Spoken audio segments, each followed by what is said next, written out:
Welcome back, another episode. Though not totally, Belle the Cat is definitely centered around Mr. Wilford. Despite dividing its attention more than any other episode of Snowpiercer Season 4, Episode 6 uses Wilford's charisma as fuel by alternating between the Silo, Big Alice, and New Eden. While it may not be the big bad redemption story, it does imply that he may be a necessary evil when faced with a more sinister menace. Wilford is an amazing person. Although it isn't exactly a novel revelation, Wilford is in an unusual situation now that the IPF has been established, and he has been demoted from any position of leadership, such as that which he held on board Big Alice and Snowpiercer. This is one instance when we haven't seen his true skill and usefulness previously, and it gives you a clear idea of how he may have initially come to be in a position of authority. Because of Ben's brave self-sacrifice at the end of Episode 5, Snowpiercer and Big Alice parted ways, and Belle the Cat has a rather melancholic feel to it. Additionally, it indicates that while we have several characters in various settings, we pay the least attention to the characters on Big Alice, so we'll start there. Given that the locomotive is just trundling back to New Eden, the paucity of time spent here makes sense. Ruth, though, is now in a fresh position of loss. Till believes that after serving Milius's soldiers, some of the passengers were freed from Snowpiercer, and the chosen representative of New Eden would have something important to say to them. But she had nothing. Nothing at all. It's simple to understand why.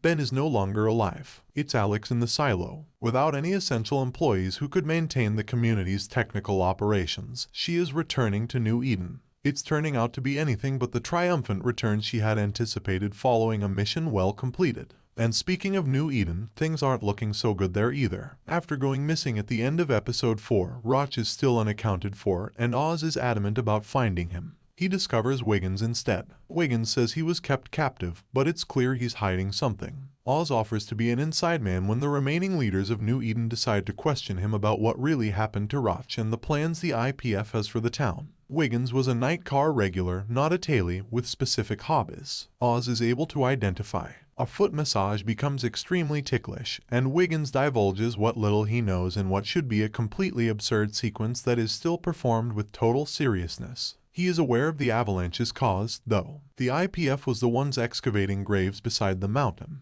It is no longer very credible to claim that Zara's death was the result of an unlucky mishap. Even when she is sharing a character with Nima, the sole other competitor, Alex is still the sharpest person in the room back at the silo. Based on Big Alice's escape, she surmises that an engineer handled the decoupling, and Nima is compelled to find out what happened to him. However, Nima has more to reveal than this. Human test subjects have been used by the IPF in their Gemini research experiments. The individuals were left on their own in the silo after multiple floors were blocked off following a purported outbreak. They flaunt toxic gas scars, as we will see later. The IPF's purportedly humanitarian purpose has actually cost a substantial number of lives, and its depravity goes far deeper than we initially thought.